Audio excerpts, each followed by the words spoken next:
अस्सलाम वालेकुम, क्या हाल चाल, सब ठीक ठाक। पहले तो आप सब लोगों को बहुत बहुत बहुत ज़्यादा रमज़ान मुबारक। और जो लोग पाकिस्तान में रहते हैं, जो लोग मिडल ईस्ट में रहते हैं और जो लोग बांग्लादेश इंडिया में जहाँ जहाँ भी मुसलमान लोग रहते हैं उन सबको रमज़ान बहुत ज़्यादा मुबारक। और आपको जैसे कि पता है कि जो मिक्स टीचर्स ट्रेनिंग स्कॉलरशिप है उसकी काफ़ी ज़्यादा आजकल हाइप भी है और काफ़ी ज़्यादा लोगों ने अप्लाई भी किया और काफ़ी ज़्यादा लोगों को एम्बेसी की तरफ से एग्ज़ाम और इंटरव्यू की कॉल और ईमेल भी रिसीव हुई है। तो उन सब लोगों को पहले बहुत बहुत मुबारक हो इस चीज़ के लिए भी कि वो अपनी नेक्स्ट स्टेज पे चले गए। बट एक गुड न्यूज़, जो अच्छी न्यूज़ है, जो मैं आपसे शेयर करना चाहता हूँ, हमारे एक सब्सक्राइबर हैं, और एक नहीं काफ़ी सब्सक्राइबर हैं जो दूसरे मुल्कों में रहते हैं, स्पेशली बांग्लादेश के कुछ ऐसे भाई हैं जिन लोगों की स्कॉलरशिप के लिए सिलेक्शन हो गई है। तो हर कंट्री का एक अलग प्रोसेस होता है, उसकी डेट टाइमलाइन सारा फ़र्क होता है। तो कुछ लोग ऐसे हैं बांग्लादेश से या इंडिया से, उनके मैसेजेस मुझे आए हैं, वो लोगों का टेस्ट भी क्लियर हो गया, इंटरव्यू भी क्लियर हो गया, उनकी रिकमेंडेशन हो गई है। तो इसका मतलब ये है कि जापान की जो इमिग्रेशन है या एम्बेसी है उनके मुल्क में, उन्होंने उनको रिकमेंड कर दिए। तो इट विल टेक टाइम, वो भी एक प्रोसेस है, उसके बारे में मैं बाद में शेयर करूँगा। लेकिन आज की वीडियो मैं खुसूसी उन लोगों के लिए बना रहा हूँ, उन लोगों के लिए शेयर कर रहा हूँ जिन लोगों का सिलेक्शन हो गई हुई है और वो लोग इमिग्रेशन या एम्बेसी ऑफिस जा रहे हैं टेस्ट देने के लिए, जो भी अगला उनका प्रोसेस है उसकी कुछ डिटेल्स हैं वो मैं आपके साथ शेयर करूँगा। आपने इस वीडियो को पूरा एंड तक देखना है लाजमी, क्योंकि कोई भी इंफॉर्मेशन आपने स्किप नहीं करनी, वो आपको कहीं ना कहीं हेल्प करेगी आपके इस प्रोसेस में सक्सेसफुल होने के लिए, ठीक है। और ये डेफिनेटली एक गाइडलाइन है, एक सजेशन है, अगर आप इसको फॉलो करेंगे that will give you benefit, इसका आपको नुकसान नहीं होगा। But it's totally up to you, अगर आप इसको फॉलो करना चाहते हैं इट्स अप टू यू, अगर आप इसको नहीं फॉलो करना चाहते again it's up to you. But काफ़ी लोगों ने मुझे मैसेजेस किए कि उनको मेरी वीडियो से बहुत ज़्यादा हेल्प मिली है और काफ़ी ज़्यादा उनको सपोर्ट मिली है इस प्रोसेस को अच्छे तरीके से फुलफिल करने में लिए। तो मैं सबसे पहले जो इन्फॉर्मेशन मैं शेयर करना चाहता हूँ ड्रेस कोड के हवाले से। फॉर एग्जांपल, अगर आप किसी भी जगह जा रहे हैं जहाँ पे आपकी मीटिंग है या कोई इंटरव्यू है या कोई एग्ज़ाम है अच्छे तरीके से, स्पेशली जब आप किसी ऐसे ऑफिशियल तरीके से आपको इनवाइट किया गया है इस प्रोसेस के थ्रू, तो वहाँ पे आपने जो ड्रेसिंग करनी है वो बिल्कुल फॉर्मल होनी चाहिए। यानी कि आपको जो कलर्स पहन के जाने चाहिए वो न्यूट्रल कलर्स पहन के जाने चाहिए, ठीक है। जिसमें ब्लैक कलर हो सकता है, ग्रे कलर हो सकता है, नेवी ब्लू हो सकता है, but it's up to you कि आपको क्या चीज़ अच्छा लगता है। लेकिन आप कोशिश करें वो चीज़ पहने जिसमें आप कंफर्टेबल हों। कई दफ़ा लोग फॉर्मल ड्रेसिंग तो करते हैं लेकिन वो कंफर्टेबल नहीं फील कर रहे होते, तो कंफर्टेबल फील करना भी बहुत ज़रूरी है ताकि वो जो पॉजिटिव एनर्जी है during the interview, during the process, जितनी भी देर आप उस जगह पे हैं, आप उस चीज़ को ऑब्जर्व कर सकें और देख सकें, ठीक है। तो मेरी सजेशन है, अपना जो ड्रेस कोड है वो आपने फॉर्मल रखना है। ये सिर्फ मर्द हजरात के लिए नहीं, ख़वातीन के लिए भी यही ज़रूरी है कि वो भी फॉर्मल रहें, ज़्यादा एसेसरी ना इतनी इस्तेमाल करें, ये उनके लिए बेनिफिट रहेगा। शूज़ अच्छे इस्तेमाल करें जो ज़्यादा अच्छे तरीके से वो कंफर्टेबल तरीके से वॉक कर सकें, ठीक है। तो और जो मर्द हजरात जो लोग दाढ़ी रखना चाहते हैं, इट्स गुड, अल्हम्दुलिल्लाह दाढ़ी होनी चाहिए। आप उसको अच्छे तरीके से ख़त करवाएं, अच्छे तरीके से उसको प्रेजेंटेबल बने, अपने आप को फ्रेश होके अच्छे तरीके से शावर लेके तैयार होके फिर आपने जाना है एम्बेसी अपना टेस्ट वगैरह या इंटरव्यू के लिए, ठीक है। तो ये मेरी एक बड़ी इंपॉर्टेंट सजेशन है, आप टाई शाई लगा के अच्छे तरीके से जाएं, ये आपको बहुत ज़्यादा बेनिफिट करेगा, ठीक है। तो जब भी आप कहीं पे भी जाते हैं तो आपकी जो पहली जो इम्प्रेशन जो आपका बनता है वो आपकी ड्रेसिंग से, आपके सूट बूट से, आपके पहनने से नज़र आता है कि एक इंसान किस कैपेबल का हो सकता है, सही है।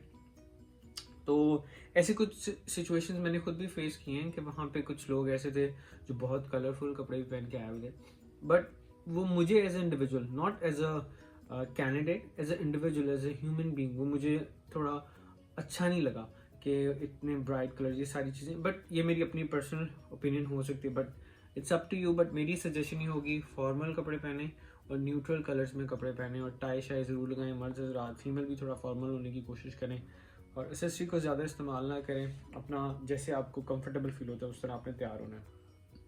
दूसरा, अब चलते हैं हम एग्ज़ाम की तरफ।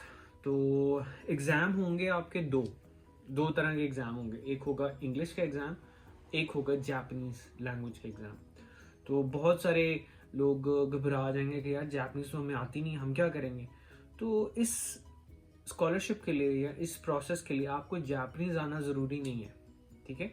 ज़रूरी ये है कि आपने वो जो जापानीज वाला एग्ज़ाम का पार्ट है उसको अटेम्प्ट करना।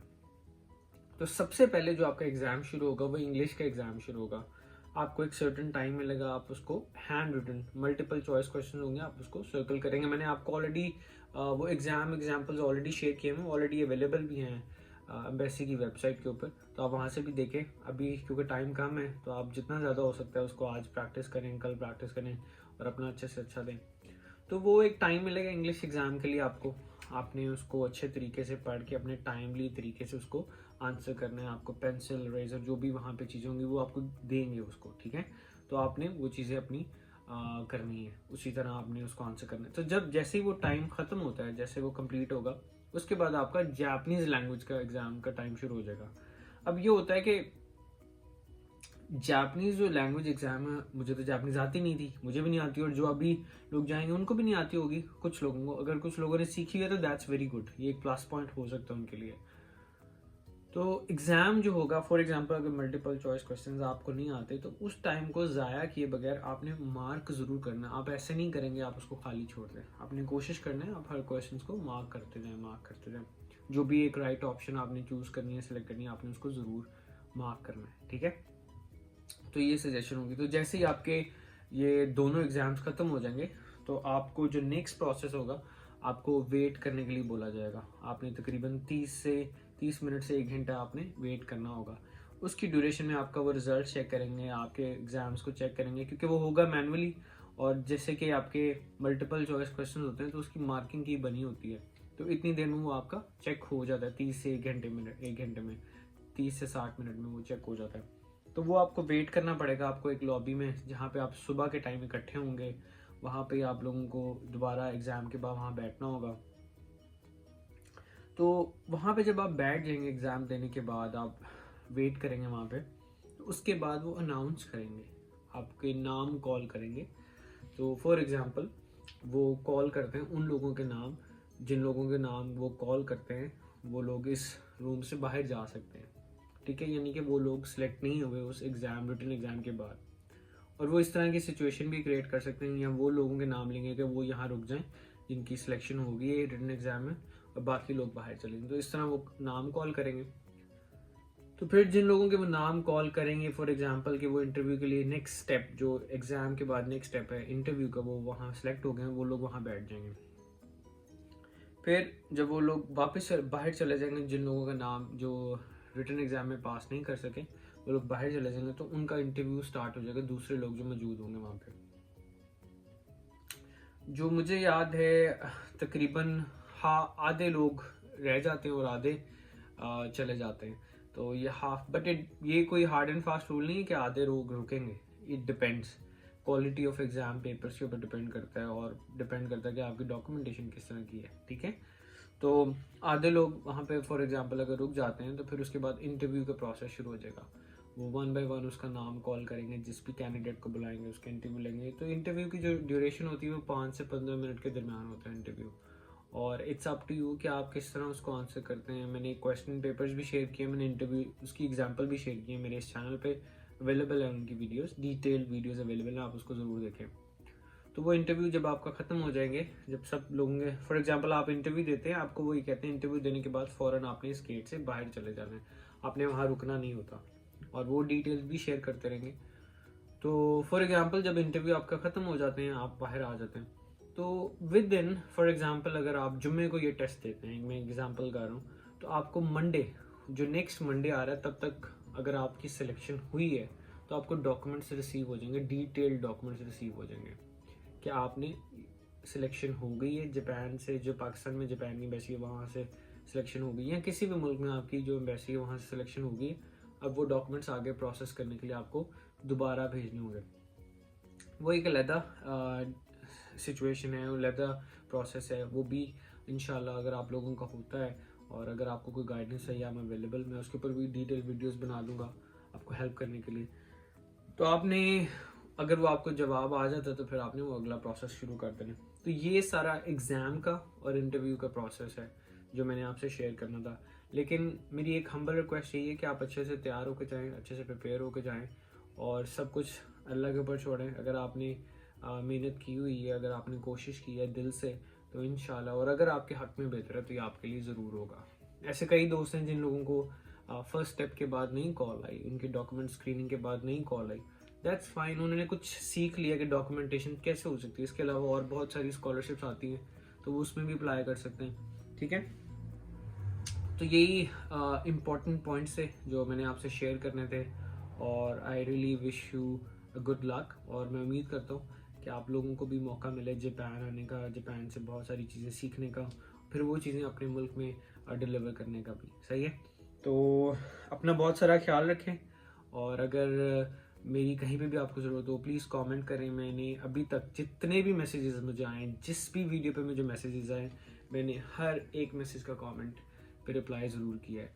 तो अगर आपको फिर भी कहीं ना कहीं अगर कोई कमी कुताही होगी है तो उसके लिए मेरी अपॉलॉजीज़ हैं, लेकिन आप प्लीज़ बेफिक्र हो कि अगर आपको कोई और सवाल हो जिस टाइम मर्जी आप प्लीज़ मुझे कमेंट करें।